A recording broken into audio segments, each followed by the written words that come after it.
Okay, let's continue with the power generation. We're going to have a look at the Tan Sao, Fuk Sao, Wu Sao, and the Hyun Sao. Okay, so 4 movements we'll have a look at. First of all, we start with Tan Sao. Again, there's so many methods to test the power generation for all movements, including Tan Sao. We'll have a look at it in this way. In a Chi Sao way. So we'll basically have it so the elbow's slightly off the body, and we're going to get our partner to press in and down on our Tan Sao. So as Ben presses in and down, what I'm going to do is maintain that and then just basically go straight through. So maybe actually just press down. Pressing in and down is better for if you're just beginning, but because pressing down is much harder, you know, in terms of leverage and in terms of putting pressure on your structure. I'll do it against Ben just if you hold like a fist and just press down on my Tan Sao. So again, as it's pressing down, making sure the path is clear. So relax, making sure I'm not pushing up, pulling up the arm where the bicep is tensing up. Actually, if we go a little bit closer for this one, yeah. So making sure you're not pulling up. So if I just pull up with the forearm, my biceps, my elbow joints lock now, and of course the bicep muscle is connected to the shoulder, so it runs all the way up here. So by pulling up means I'm already tensing my shoulder. So having it so you're not pulling, this is how do you support the person's arm and not pull up and use your bicep? This is something that you got to, through practice, discover yourself, okay? But it's possible. I can do it. You know, if you meet me, I can hold this, and if you touch my bicep, I can turn off my bicep muscle and have it so this is rough. So it is possible. My method is I just think about the elbow joint staying nice and relaxed, shoulder hanging off, so the elbow is dangling off, fingers and wrist on center line. So here already I feel like my stance can start to take some force now. And from there, relaxing the shoulder, rotating to drive the elbow forward, making sure the bicep's not lifting, and then just going straight up. So Ben should feel that there's not too much, no, I'm not doing it perfectly, okay? I can still feel that there's tension in different parts in the body, but relatively to doing it tense, even if Ben pushes down really, really hard, from here I feel like I can still support it, and quite effortlessly, I'll still be able to move him. So it means the joints are free to move. So even though you can't get it perfectly in one day, okay? I wish you could, but you can't. It happens with practice. But what you should be looking for is using less and less and less effort, okay? So you shouldn't feel after you've done training like this or Chi Sao that you feel like you've worked out muscularly. So your joints should feel nice and loose. Just like if you, for people that can actually swim, they're good swimmers, even if you swim for half an hour, 1 hour, you come out and you feel quite loose. You know, you feel like your joints have worked in a good way. Or you do Pilates, it's the same, it opens you up. Whereas if you're doing weights, if you don't relax afterwards, you'll feel like you're puffed up. I'm not saying it's a bad thing, but it just feels a little bit more closed, the muscles have worked. Whereas in doing Wing Chun, your muscles should never feel like they're worked in that tense way where they've shortened and tightened, something like that. Okay, so even though we can't do it perfectly, we're just aiming to, each time we do it with less and less effort. Okay, so again, Tan Sao from here, relaxing shoulder, rotating, feeling the support from the stance as you go straight out. Having a look at Tan Sao, then we'll look at Wu Sao, this one coming back. Okay, for this one, in the beginning you can test it just like this. Okay, so first just here, I don't have to worry too much about my elbow joint and my wrist joint because obviously the contact point is here. Let me go a little bit, I think your head might be out of there we go.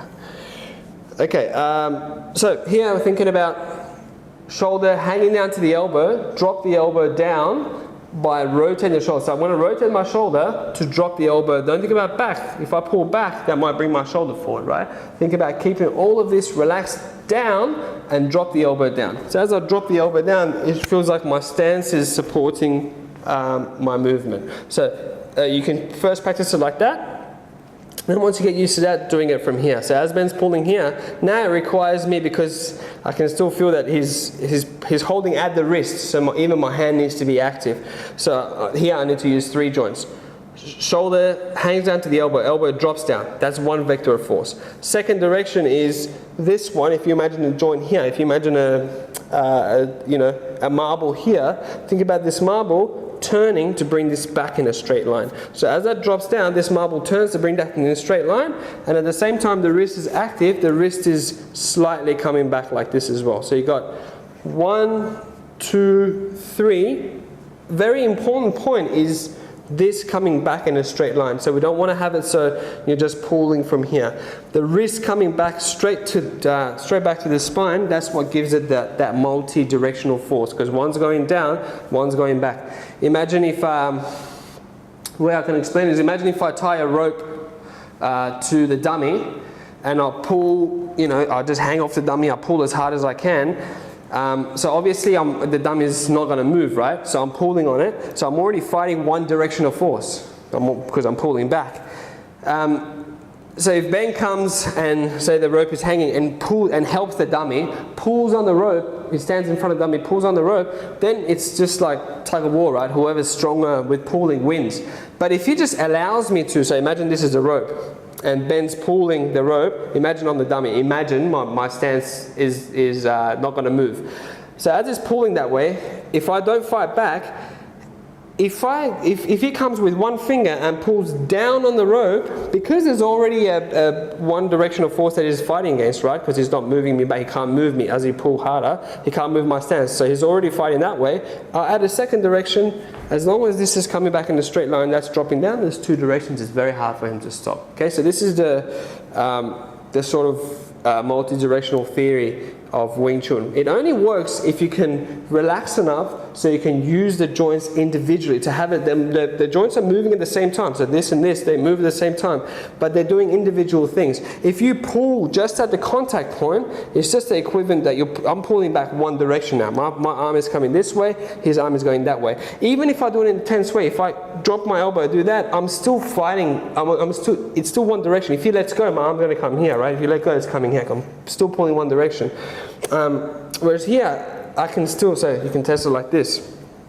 As my elbow is dropping down, this is coming back. So he should feel there's a power source at both these points, the elbow and at the wrist. Whereas if I pull, you'll feel, so now it's at my wrist, right? Then I'll change it just to the elbow, so the wrist has no, so if you pull with this one, yeah. So now that's just my elbow. This, I'll just pull at my wrist. I can't move him like this. Whereas drop this down, bring this back, then they both have power. Because this joint's giving out power to here, this joint's giving out power to here. Okay, so that's the Wu Sao. Going forward, have a look at Fuk Sao. Fuk Sao, we'll do it, yeah, you could test it this way, which is very similar to the punch testing, but we'll test it this way. So, wrist on center line, again, have it so, to start off with, like our single sticking hands, to start off with, everything is connected to your center, wrist is on your center line. So what we're going to get our partner to do is slowly start pulling outwards to try to challenge your Fuk Sao. Now, in a realistic situation, you could of course run palms like what we've done in Chi Sao. So as he pulls out, if you're focusing forward, you could do something like this. But once you've relaxed enough, you should be able to, even against, against that pressure, you should be able to still keep your joints open, keep that structure alive, and still be able to drive forward. Okay, so what we'll do for this exercise is get Ben to hold quite strong on the spot.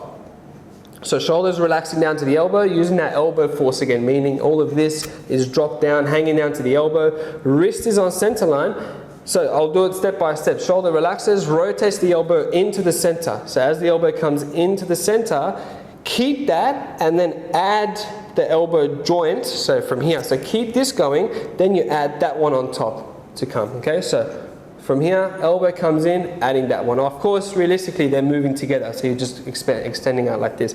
Now, same thing, if you push from the contact point, as you hold hard, Ben, if you push from the contact point, this elbow can't move anymore if I'm pushing from here. Whereas if it's driving from back there, the elbow can still move forward as the other one's coming on top. So that's actually very, very powerful because you've got the body mass at the elbow, a lot of mass at the elbow. As you can keep that on, you add the second one, and it's going to be quite powerful. Okay, so that's our Fuk Sao. Now we'll have a look at Hun Sao. This is actually one of the hardest movements to get power from, deliver power from, because it's obviously all the way out here at the wrist. But Hun Sao is, I can say from experience of 15 years of Wing Chun full time, seeing a lot of different people practice. I've been around Wing Chun for many hours in these 15 years. And one of the things that gets neglected the most in Silam Tao and Wing Chun in general is Hyun Sao. People misunderstand this, what this movement is. But actually, when you think about it, it's probably one of the most important movements in all of Wing Chun. Because if you think about every form, you know, Silam Tao, Cham Kyu, Bilji, the dummy, and the weapons, they all have, well, the 3 empty hand form, they all have Hyun Sao. They're all finished with Hyun Sao. So the Hyun Sao is movement that's done the most out of any other movement in all the forms. And of course for the dummy it's done a lot, so articulating the wrist, and the weapons, of course the wrists are very active, otherwise as you're holding a weapon the wrist tenses up. So the wrist is very, very important, but it's neglected. People either don't understand it that much or they're just lazy with it. Okay, so how to do the Hyun Sao properly? Making sure the palm stays flat. So the palm stays flat, and then we isolate the movement just at the wrist area. So you see the fingers are not moving, the wrist comes up, the fingers are still flat, rotating from the wrist, coming down and coming up. So any movement from the wrist in the form should be done like this. We don't do to exaggerate the wrong way, we don't do something like this. Like that, or moving anything else. So what that does is, because the other joints aren't moving, this is the only joint that's moving. So the fingers don't move, these joints don't move. Your mind is just on this one moving. That highlights where your wrist joint is. The highlights, and it brings out the control and the awareness of that wrist joint. It helps you expand it and be able to rotate it from there. Okay? So we'll have a look at how to test Hyun Sao. I'm going to get Ben to hold with the cross arm. Yeah, holding with the thumb up. Okay? And he's just basically going to hold very strong and stop me from moving. So to demonstrate doing it incorrectly, from here, if I have it that I'm thinking about moving him with my elbow, so you see my shoulder and elbow moving, I actually feel a little bit of pain, tearing at the wrist if I go like this. If I, so this doesn't work, it doesn't work. If I keep the fingers sort of sloppy and try to move like that, or if I try to lead at the contact point with the fingers or the edge of the palm, it still doesn't work.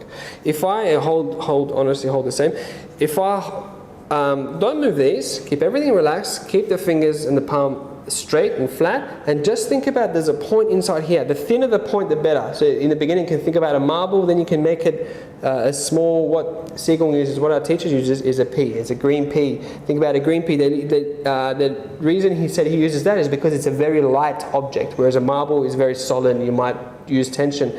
A green pea is very light, very soft, and with your mind, if you can imagine it there, just think from there, nothing else moves, just that moves. So as that moves down, you can see, I mean, it's very hard to believe this in a video, right? You'll think, yeah, he's demonstrating and Ben's just holding nicely and letting him do it. But if I meet you, I'll be able to show you that it does work. Even if Ben holds harder, so hold harder, staying nice and relaxed, rotating from here, I can still move. It's quite hard to believe that his whole body is moving like that, just with a movement like that. But this is the power of Hyun Sao. And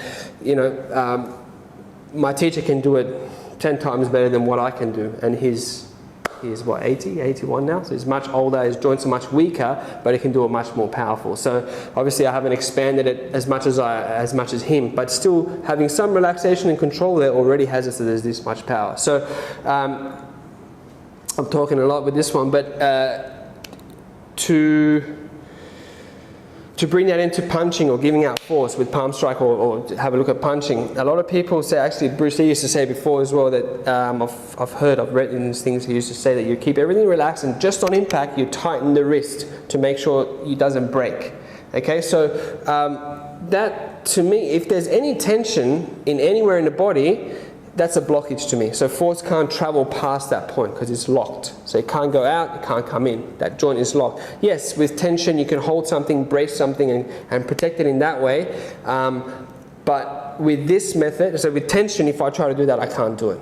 Okay, I can't move it, I can't mobilize it. Maybe I can hold it. Someone's twice as big as me, twice as strong, they can hold that force, but they won't be able to freely move it. So what we say is, no, you don't tense up. You maintain that relaxation, but you've just got control. You can feel the wrist joint, and you've got control of that joint, and you can give force out there. So it's very light. And this is why, as you punch, if you're doing it correctly in Wing Chun, I'm not going to punch bench chest, but if you're punching something the correct way, the force can travel through the wrist and into the target. So if you imagine if you punch a tree like this, maybe you crush the bark, you know, and you'll dent the tree. But maybe if you do a 1-inch punch, say from in the Wing Chun way, maybe the bark won't be dented, but you can think about it like this: if you maybe remove the bark, inside will have dents or will have shatters or whatever. So the force penetrates into the target, and that's only from keeping this openness in the wrist joint, which you get from practicing Hun Sao. Okay, so I've blabbed on about a lot about this movement, but it's because it's a very, very important movement that gets neglected. So really think about this movement as you practice in Silum Tao. Everything nice and relaxed. Don't just think about this one, of course, think about the whole body being relaxed. While you keep it relaxed, isolate the movement only to the wrist joint. Okay, so Tan Sao, Fok Sao, Wu Sao, and Hun Sao.